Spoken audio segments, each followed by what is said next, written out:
Namaste to all the seekers. This is a new session we are starting uh, on behalf of Numinous Wishes and all the seekers. Numinous Wishes is an autonomous company founded by me, Aditya Anandanatha Saraswati, and my wife, Raquel Lalitamba. We both are practitioners of Nada and Sri Vidya and Kaula. So Atmanandanada, who is the teacher today, he is one of our respected guru. We have other gurus also called Brahmananda Saraswati, but for Sri Vidya as well as Nada, Atmanandanada is our guru, and he's a great learned scholar as well as a businessman in his previous, dharmic life. Atmanandanada is very much part of us in this journey. He advises us, he shows us our path, and he is such a great soul that he worked 24 hours to bring dharma to the people. So when I approached him for this Tantra Loka classes, he said we will start it at the right time. He is one of the main reason by which we start the Tantra festival in Varanasi too. He is one of the reason. Without him, it could have never been happened because he pushed me so hard that I couldn't skip it. I start working on it and it just happened, even though it was a small session. So Atmanandaji's great vision and great support help us to move forward and do things in the right way. Now I don't need to give more explanation about him because he himself is a great explanation in himself. So let us start the session of Tantra Loka, and I pray to all the lineage gurus as well. Abhinava Gupta. Abhinava Gupta is nothing but the Bhairava. The person who is going into the Bhairava Gati, he is reaching through Abhinava Gupta.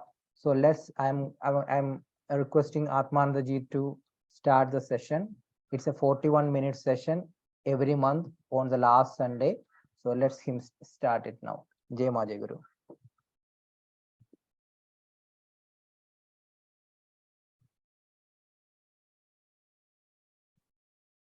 Please start. Atmanandaji, please unmute and start yourself.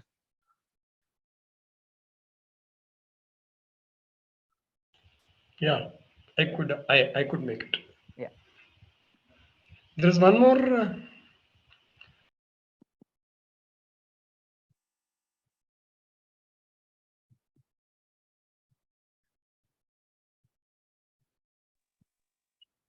Yeah, please.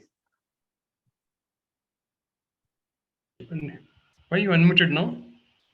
Because I was muting some other person, not you, and it mistakenly, if I request all the participants to mute yourself so that he can speak without any interruption. Yeah. Correct. There's one more person joined and left now. I don't know. People will join, Guruji. No problem. Okay, fine. Shanta Vimala Prakasha Atma Guha Chidyogasya Shri Paranandadi Sadguru Namamyaham Punah Punaha Namamyaham Punah Punaha. This is the lineage of gurus. In Tantra Shastra or whether Sri Vidya Tantra, the lineage make all the difference. We are just tools. This lineage takes us forward in the proper direction. It is as good as, to which lineage we are born, physical body. The physical body has its own genes, DNA, etc., depends on our lineage. Yes or no? Similarly, in any spiritual practice, particularly when it comes to Sri Vidya and Tantra, the lineage makes all the difference for a sadhaka to proceed on his path of Jivan Mukti. the liberation. So this is my lineage. Then I will say that Naguro Radhikam, Naguro Radhikam, Naguro Radhikam. There is nothing supreme, superior to Guru. There is nothing. If I say it is beyond the divine, nothing wrong in it. Even Guru Sattva is beyond divine. That's why it's called Nagurodikam. When they say Nagurodikam, there's nothing above, nothing superior, nothing supreme. Means nothing, that's all. That is the supreme. Once again, that is not the human being in physical body, but that is the concept, the principle of Guru Tattva, the concept. Yes, I don't take much time. I come back straight away to the introduction on Tantra Loka. Before that, talking about Abhinava Gupta, as you said, I must speak about Tantra itself. Because that's the word interpreted in many ways by many people, many creed, religion, spiritualists, sadhakas, and whatnot, in their own perception. And Tantra is the one which has been manipulated also. We are very good in manipulation. Human being is intellect. More you become intellect, more you become manipulate. Yeah. Manipulation is not Tantra. The human.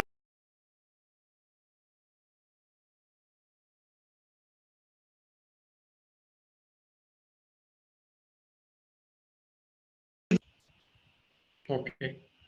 Okay. I saw all right now. So I would like to say first, what is Tantra? Tantra has been explained from the day of Rigveda till this day, till the recent days of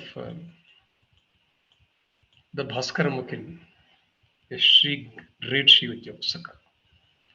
That is to say, it is believed that Rigveda is somewhere between 1700 and 1100 before Christian era.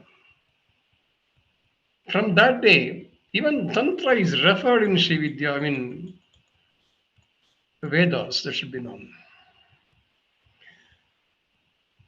Rigveda refers it as a weaving device is Tantra. The weaving device is Tantra. For that I can quote Rigveda 10th Mandala and 71st Sukta, and from there it is the 9th mantra. Imeye narigvedam na parascharanti na brahmanaso nasute ksharaha taite vacham abhipyada vipadya papaya siristantram tanvate aprajanyaha. The word Tantra is very much referred in the Rigvedic text. Rigvedic text, please understand this. Because when people talk about Tantra and Veda are different, and Tantra is Avaidic, this is the form I must tell them, though people are less. But I think when it goes to some other forum where it can be spread, including on my Facebook or Tushar's social media, whatever it is, it should reach the people. Tantra is not Avaidika. Rigveda, said to be the oldest, the first Veda, text mention Tantra by its name, no, without any other uh, explanation. So Rigveda speaks about Tantra as weaving device. Then come down to Samaveda. The part of Samaveda, Tandya Brahmana, it talks about the Tantra is essence, perhaps denoting the quintessence of the Shastras. Tantra is the essence of everything. That is what Samveda tells. Then comes to the last Veda, Atharva Veda. Once again, it accepts the definition given by Rigveda. It also say it is weaving. Weaving is Tantra. Then comes between 500 and 600 BCE Panini, who is the father of the grammar, Sanskrit grammar. He talks wrap, loom. Once again, he same thing. He uses a different word. Wrapping up, looming it. What he said. Further, this is pre 500 before Christian era. Shatapatha Brahmana he talks about essence. Once again, the essence of everything is Tantra. Essence of everything is Tantra. Very simple. What a beautiful thing. And we are another great intellect which we have seen with this part of the globe has seen, the world has seen in Chanakya. In his Arthashastra, he speaks about Tantra. He refers to it as science. It's a system, he calls it. Tantra is a system. This is all before Christian era. We come back to the Christian era. Sankhya Karika is authored by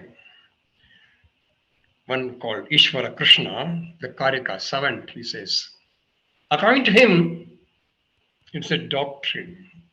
Sankhya itself is Tantra, he calls it. Sankhya Karika, right? Sankhya philosophy itself is Tantra. Very good. And come next, the Purana time starts. You know that the Puranas begin somewhere in 300 Christian era. 300, 330, 20, like that. So Vishnu Purana is said to be that. Vishnu Purana talks about Tantra. It says, Tantra it defines as the practice of rituals. Then we have a great poet. You know who is that? The great poet of this wonderful country, Bharata, Kalidasa. Once again, a great Kali Upasaka, Shividya Upasaka. He says, according to him, Tantra is deep understanding.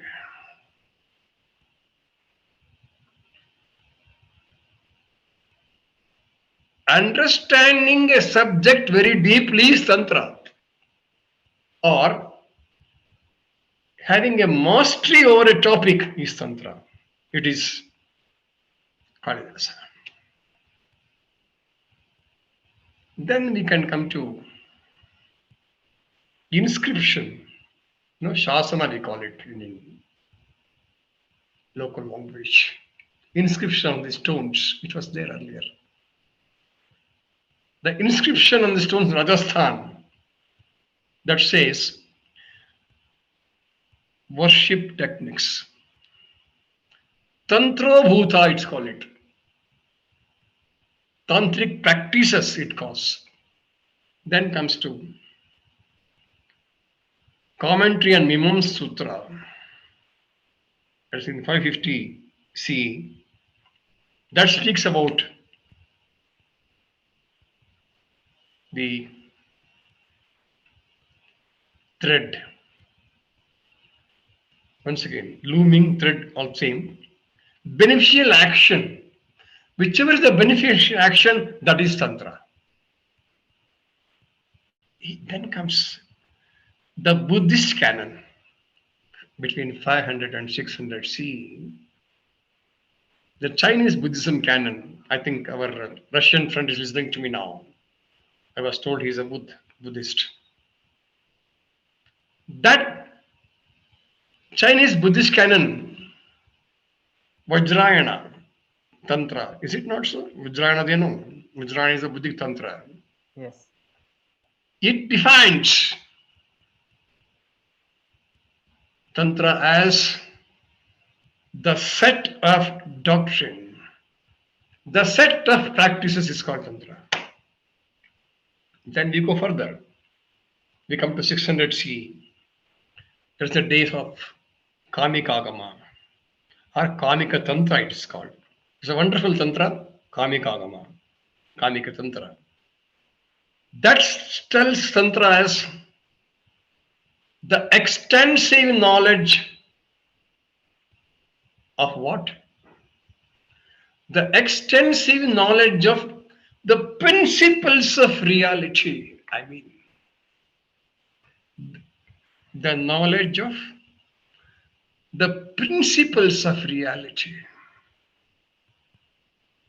Not just principles, the essential of principles of reality. We are not in reality. The whole world is illusion. The reality is something. Tantra only can explain what is reality, what is the essence of reality. That's what the Buddhism spoke about it. That is Kamikagama spoke about. Sorry, Kamikagama. Kamikagama is or Kamika Tantra. So one of the best tantras. I have read that Kamikagama. And I'm happy to say that. One of the scholars attached to Shrungiri Samsthana, who has reviewed my Durga Upasana Chandrika, ask for a copy of Kamikagama by me if I have.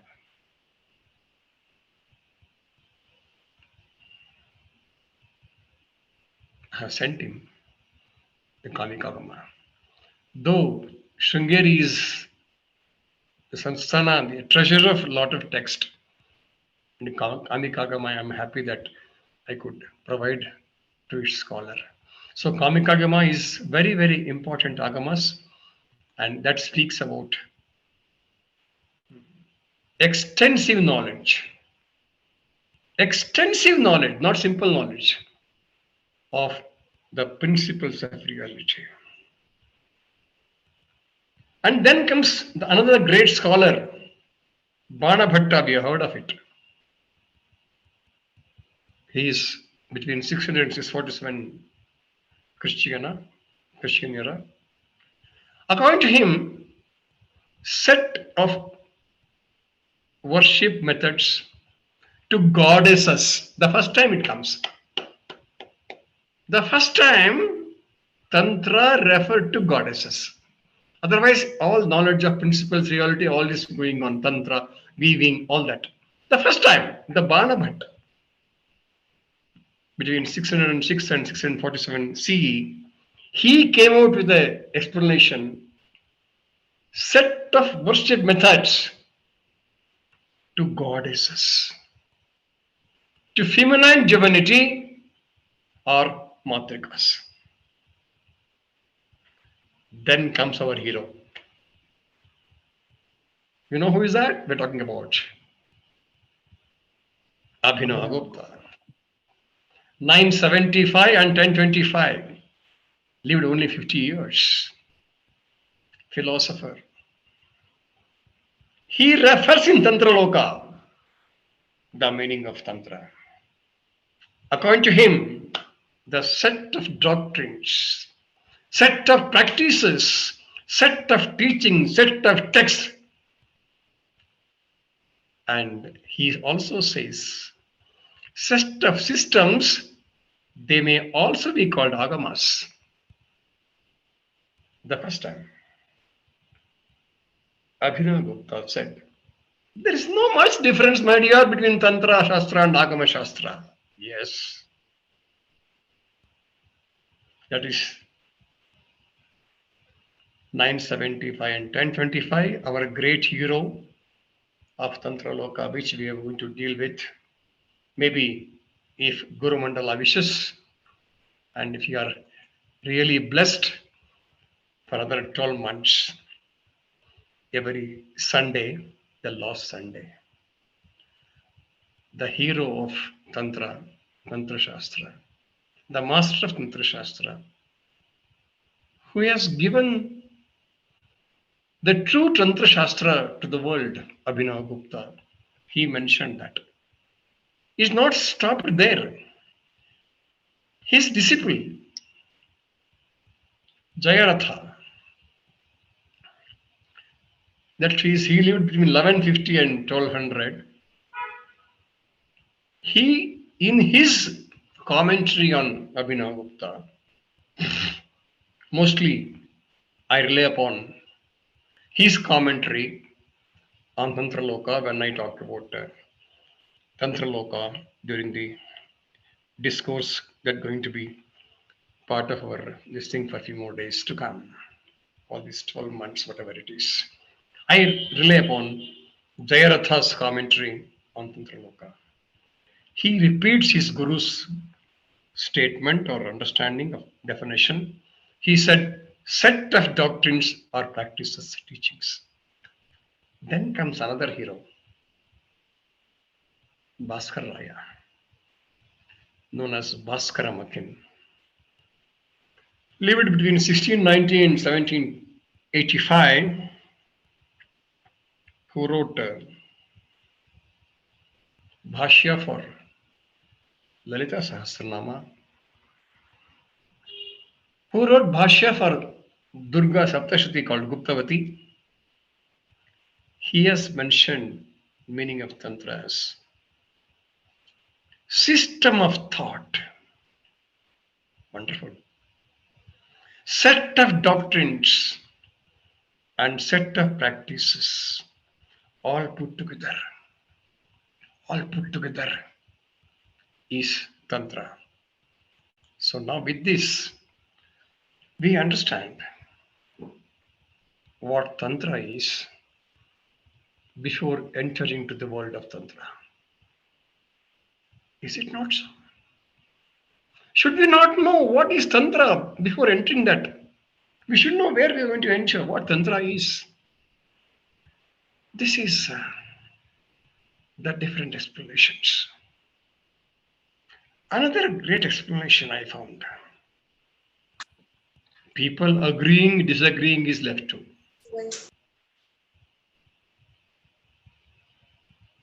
Mananat trayate iti mantraha. The mantra is something, whatever, it could be anything.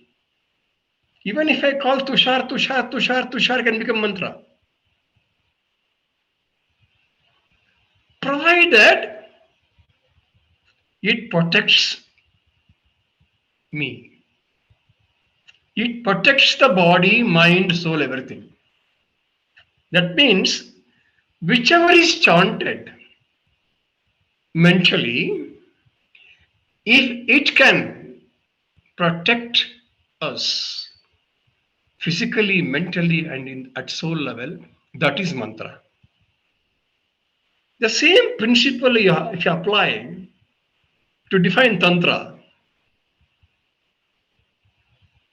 I take that Tantra part as Tan. Tan is physical body. Tanu. Tanu is physical body. Tra. Trayate. That is protect. So I apply same principle of defining mantra to define Tantra. It results in the meaning of the one which protects the body is Tantra. Wonderful. So the combination of Tantra and mantra, what happens? One protects the body, one takes care of the physical body, mental body, and as well as soul. That's why there's always the combination of mantra and yantra. They have to go together. They cannot be separated for a practice. Please understand this. Guruji, Someone say, Guruji, sorry to interrupt. yes, We have to finish this session in 2 minutes and 40 seconds. So it was set for 40 minutes. So please conclude in such 28 a way. minutes now. 28 Two, minutes now. I have 12 minutes to yeah, go. 2 minutes and 30 seconds. How many? 2 minutes. No, it's 6:25 only. You said 6:40, Because we started a little bit earlier. So it was set for 40 minutes. That's why. Okay, shall I stop at 6:30? Yes, please. 5 minutes. Okay, fine. No problem. Thank you for reminding me. Because the subject is vast, I don't know how to stop. Anyway, stop. Don't worry. So, there cannot be a practice of any spiritual practice only by mantra or only by tantra, which I want to convey. That has to be a combination of mantra and tantra together. This is about tantra. Now I straight away go to Abhinava Gupta now. Because if I don't go to Abhinava Gupta, I think I will not be doing justice. Because I must talk about. Abhinava Gupta also mentioned the lot of things referring Upanishads in his talk. Abhinava's entire system of breath control, whatever he spoke in Tantra Loka, is prototyped in Katha Upanishad. Idea of the same force, particularly under the denomination again of the personate form of Aditi. Yes. Whatever he breath control he talks has his prototype in the Katha Upanishad. The Upanishadic verse describes her as to have assumed the form of a diminutive sized deity in the middle post point of the body and is being worshipped by all gods and motivating the prana to move upward and apana downward. And I must also speak about his Abhinava Gupta's towards Veda. I will talk a little later. And Abhinava was it was the lineage of Atri Gupta. And Abhinava Gupta's, as per the text available to us,